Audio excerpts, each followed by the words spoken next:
तो दोस्तों आज मैं एक्सप्लेन करने वाला हूँ एक अपोकलिप्टिक हॉरर थ्रिलर मूवी को जिसका नाम है द पार्क। ये मूवी अभी हाल ही में रिलीज हुई है जिसका कॉन्सेप्ट काफी सिंपल है लेकिन काफी अच्छा है, देखने में आपको मजा आएगा। और क्या आप लोग बचपन में पार्क वगैरह जाया करते थे झूले झूलने के लिए, यहाँ पर खेलने के लिए? कमेंट सेक्शन में जरूर बताना। तो चलिए अब बिना किसी देरी के चलते हैं सीधा वीडियो की तरफ।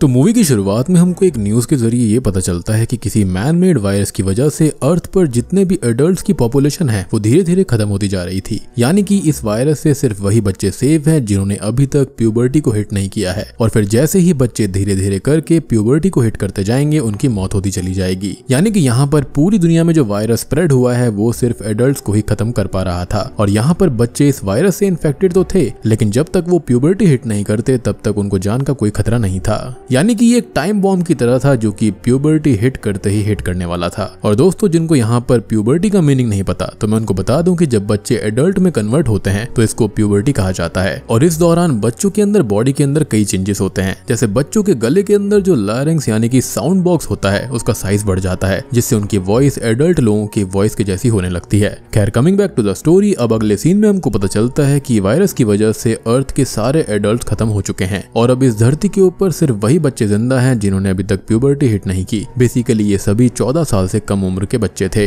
और फिर यहाँ पर हमारी मुलाकात ईनस और बुई से होती है जो कि पानी की तलाश में एक छोटे बच्चे से उसका बैग लेने की कोशिश करते हैं, लेकिन जब वो बच्चा अपना बैग देने से मना कर देता है तो यहाँ पर ईनस अपने नाइफ से उस बच्चे को खत्म कर देती है। लेकिन फिर ये लोग जब उसका बैग चेक करते हैं तो उन्हें उसके अंदर से कोई भी पानी नहीं मिलता। अब यहाँ पर मैं आपको इनकी बैक स्टोरी बता दूं कि जब अर्थ पर सारे एडल्ट खत्म हुए तब ईनस और बुई जैसे कई बच्चे साथ में ग्रुप बनाकर रहने लगे ताकि ये लोग मिलकर ज्यादा से ज्यादा दिनों तक सरवाइव कर पाएंगे। अब यहाँ पर काफी कम मात्रा में ही जिंदा रहने के लिए साधन बचे हुए थे, इसलिए इन लोगों को खुद को जिंदा रखने के लिए दूसरों को मारना जरूरी हो गया था। यानी कि यहाँ पर मारो या फिर मरो वाली सिचुएशन थी। अब यहाँ पर पहले ईनस और बुई का ग्रुप ज्यादा बच्चों का था, लेकिन फिर जब धीरे धीरे करके इस ग्रुप के बच्चों ने प्यूबर्टी को हिट किया तो वो खत्म होने लग गए, जिसके बाद अब इनके ग्रुप के अंदर बस ईनस और बुई ही जिंदा बचे हैं जो कि डर्बी की तरफ जा रहे हैं, क्योंकि इन्होंने किसी से सुना था कि डर्बी के अंदर किसी जीनियस बच्चे ने वायरस की वैक्सीन बना ली है, लेकिन वो कौन है या फिर एग्जैक्टली कहां पर रहता है इस बारे में इन लोगों को कोई भी जानकारी नहीं थी। और अभी कुछ देर पहले जब इन लोगों को जोर की प्यास लगने लगी थी तो इन्होंने पानी के लिए उस छोटे बच्चे को ही खत्म कर दिया, लेकिन जब इन्हें उसके पास में पानी नहीं मिला तो ये लोग आगे बढ़ने लगे, जहां पर इन्हें थोड़ी दूरी पर एक थीम पार्क नजर आता है। लेकिन ये लोग उसके अंदर डायरेक्टली नहीं जाते क्योंकि इनको अच्छे से मालूम था कि जैसे इन्होंने उस बच्चे को खत्म कर दिया तो ऐसे ही दूसरे बच्चों का ग्रुप इनको भी खत्म कर सकता है। इसलिए ईनस अपने बायनाकुलर की हेल्प से दूर से ही थीम पार्क के अंदर देखती है, जहां पर उसको गन लिए हुए एक लड़की नजर आती है जिसके पास में पीने का ढेर सारा पानी था। अब क्योंकि यहाँ पर ईनस के पास में गन नहीं थी इसलिए वो प्लान बनाती है कि वो अकेले ही घायल होने की एक्टिंग करते हुए उस लड़की के नजदीक जाएगी और फिर उसको खत्म करके उसका सारा पानी और दूसरे रिसोर्सेज को हथिया लेगी, जिस पर बुई बोलता है कि वो भी उसके साथ चलेगा क्योंकि उसको ये डर था कि ब्लू मीनी वाले आकर उसकी जान ले लेंगे। और यहाँ पर ब्लू मीनी भी ईनस और बुई जैसे बच्चों का ग्रुप था जिनके बारे में ये अफवाह फैली हुई थी कि ये लोग बड़ी बेरहमी से दूसरे बच्चों का गला काट देते हैं। खैर यहाँ पर ईनस अब बुई से बोलती है कि वो जल्दी ही पानी का इंतजाम कर लेगी, इसलिए उसे साथ आने की जरूरत नहीं है, और इसलिए अब बुई जंगल में रुकने को राजी हो जाता है। और फिर ईनस घायल होने की एक्टिंग करते हुए थीम पार्क में उस लड़की के पास जाती है, जहाँ पर वो लड़की ईनस को पानी पिलाती है, लेकिन फिर ईनस मौका देखकर उस पर हमला कर देती है। लेकिन यहाँ पर वो लड़की काफी चालाक थी, इसलिए अब वो अपनी फेक गन की हेल्प से ईनस को पीछे हटने पर मजबूर कर देती है, जिसके बाद में ईनस उस लड़की के बनाए हुए ट्रैप में फंसकर अपने ही पैर को चोट पहुंचा लेती है और वहीं बेहोश हो जाती है। अब ईनस को जब होश आता है तो वो देखती है कि वो लड़की उसके चोट का इलाज कर रही थी, और फिर इसके बाद में वो ईनस को जंगल की ग्रास से बना हुआ सूप भी पीने को देती है। यानी कि यहाँ पर इस लड़की ने बिना किसी को मारे खुद को जिंदा रखने का इंतजाम कर लिया था। और फिर यहाँ पर हमको पता चलता है कि इस लड़की का नाम कौन है। यहाँ पर ईनस अब कौन से पूछती है कि वो उसकी हेल्प क्यों कर रही है, जिस पर वो बोलती है कि वो यहाँ पर अलिशफा नाम के एक प्रोजेक्ट पर काम कर रही है जिसे पूरा करने के लिए उसे ज्यादा से ज्यादा लोगों की जरूरत है। अब अगला सीन उसी रात का होता है जहां पर कॉन ईनस को बताती है कि वो वायरस को तो क्योर नहीं कर सकती, लेकिन वो थोड़ी सी मेहनत के बाद में इस थीम पार्क को वापस से जरूर शुरू करना चाहती है, जिससे भी जो भी जिंदा बचे हुए बच्चे हैं वो अपनी लाइफ यहाँ पर खुशी खुशी गुजार सकेंगे। और इस चीज को सुनते ही ईनस को कॉन के ऊपर गुस्सा आ जाता है और वो चिल्लाने लगती है कि तुम्हारा दिमाग खराब हो चुका है और हम सब मरने वाले हैं, लेकिन इसमें तुमको थीम पार्क को स्टार्ट करने की पड़ी है। मीनवाइल बुई भी वहां पर आ जाता है और कॉन पर पीछे से हमला कर देता है, जिससे उसके फेस पर थोड़ी चोट आ जाती है। है, लेकिन फिर वो बुई को धक्का देकर वहां से भाग जाती है। जिसके बाद में बुई यहाँ पर ईनस को उसका नाइफ देता है और फिर ये दोनों मिलकर कॉन को मारने के लिए निकल पड़ते हैं ताकि कॉन के पास जो भी रिसोर्सेस हैं ये लोग उसे हथिया सकें। लेकिन जब ये लोग उसको मारने जाते हैं तो वो बड़ी चालाकी से इन्हें ही मारकर बेहोश कर देती है। जिसके बाद में जो अगला सीन होता है वो अगले दिन का होता है, जहाँ पर कॉन ने बुई को बांध कर रखा होता है और फिर वो ईनस से बोलती है कि जब एट द एंड हम सभी मरने ही वाले हैं तो फिर हम क्यों एक एक दिन जिंदा रहने के लिए इस तरह से स्ट्रगल कर रहे हैं, और इससे अच्छा तो यही होगा कि हम एक दूसरे को अभी इसी वक्त खत्म कर दें। जिस पर ईनस कोई भी जवाब नहीं देती। जिसके बाद कॉन अचानक से ईनस को वाटर स्लाइड पर धक्का दे देती है और फिर इसके बाद वो खुद भी वाटर स्लाइड पर कूद जाती है। जिसके बाद दोनों लड़कियां साथ में वाटर स्लाइड को एंजॉय करते हुए पानी में आ गिरती हैं और फिर यहीं से ईनस और कॉन की दोस्ती की शुरुआत होती है।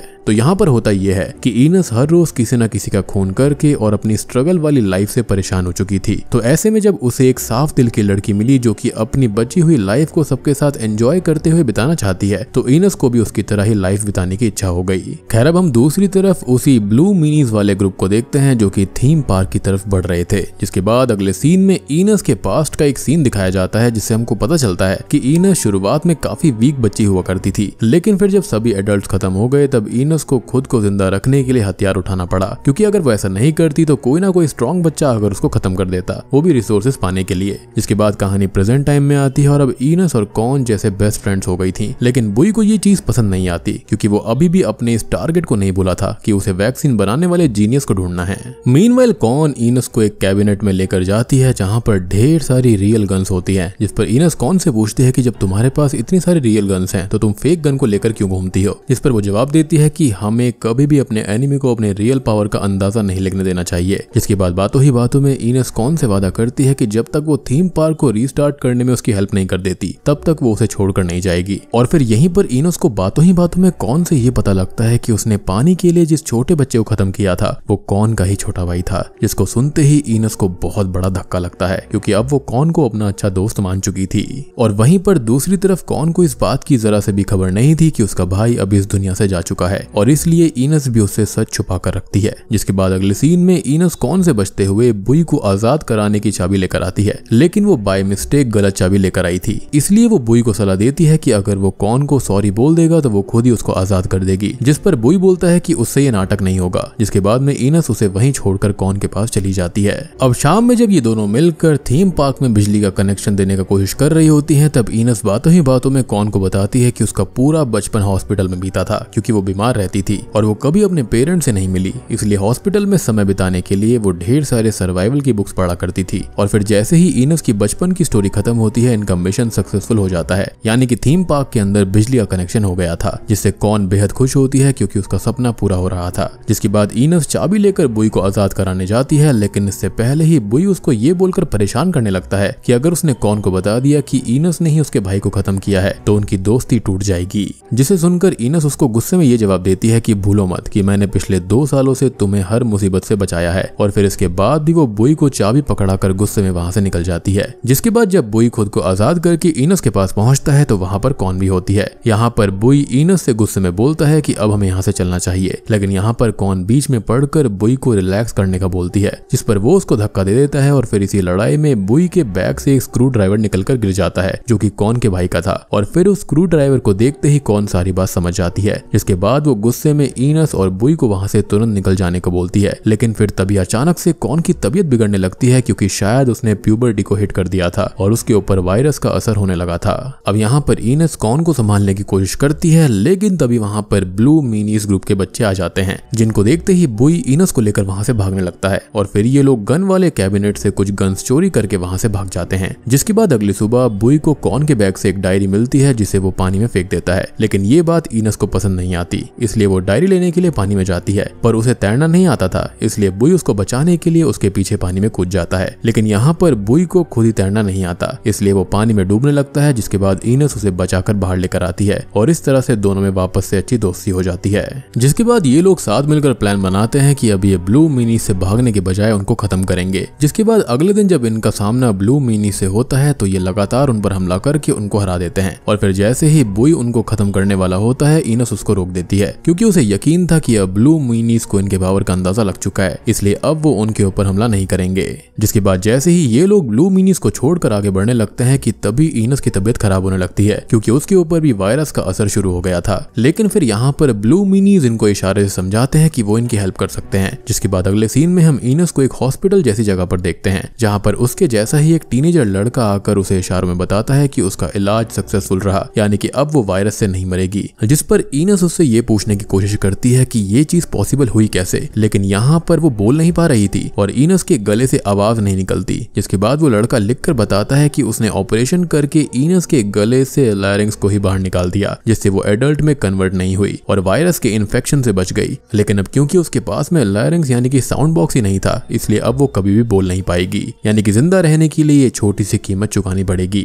एंड ऑब्वियसली जिंदा रहने के सामने तो ये एक छोटी सी ही कीमत है। जिसके बाद ईनस जब अपने रूम से बाहर निकल जाती है तो उसे अपने जैसे बहुत सारे टीनेजर्स नजर आते हैं, जिन्हें देखकर वो समझ जाती है कि असल में ब्लू मिनीज ही वो बच्चे थे जिनके पास वायरस का इलाज था। लेकिन क्योंकि वो लोग हथियार लेकर चला करते थे, इसलिए इन लोगों ने ब्लू मिनीज को ही गलत समझ लिया, यानी कि वो अच्छे बच्चे थे। और फिर यहीं पर ईनस को बुई भी मिलता है, जिसका इलाज भी सक्सेसफुल हो गया था। जिसके बाद ये लोग दूसरे बच्चों को ढूंढने के मिशन पर निकल पड़ते हैं ताकि ये उनकी भी हेल्प कर पाएं। और फिर अगले सीन में हम ईनस और बुई को एक पेड़ के नीचे बैठा हुआ देखते हैं, जहाँ पर एक छोटी बच्ची आकर इन पर गन तान देती है ताकि वो इनसे खाना छीन पाए। लेकिन फिर ये लोग उसे एक ट्रैप में फंसा लेते हैं और उसे खाने के लिए एक एप्पल देते हैं और उसको वहीं पर लेकर जाने लगते हैं जहां पर उसका इलाज हो पाएगा। और बूम, इसी के साथ में ये मूवी यहीं पर खत्म हो जाती है। तो दोस्तों, ये थी द पार्क मूवी की कहानी, जहां पर हम एक पैंडेमिक के जरिए ये दिखाने की कोशिश की गई है कि हम अपने बच्चों को सिर्फ किताबों की ही नॉलेज देते हैं, जबकि रियल लाइफ में जो स्ट्रगल्स होते हैं वो बुक्स की दुनिया से बिल्कुल अलग होता है। जैसे यहाँ पर जब अर्थ से सभी एडल्ट्स खत्म हो गए, तब बच्चों को खुद को ही जिंदा रखने के लिए हथियार उठाना पड़ा, और जो बच्चे ऐसा नहीं कर पाए उन्हें अपनी जान गंवानी पड़ी। लेकिन कुछ यहाँ पर स्मार्ट थे जिन्होंने ये तरीका निकाल लिया था कि अगर वो अपना साउंड बॉक्स को निकाल देंगे तो यहाँ पर उनकी जान बच जाएगी। इसके अलावा यहाँ पर एक एंगल कौन का भी था, जो कि ये दर्शाता है कि भले ही हमारे पास जीने के लिए सिर्फ 4 ही दिन बचे हों,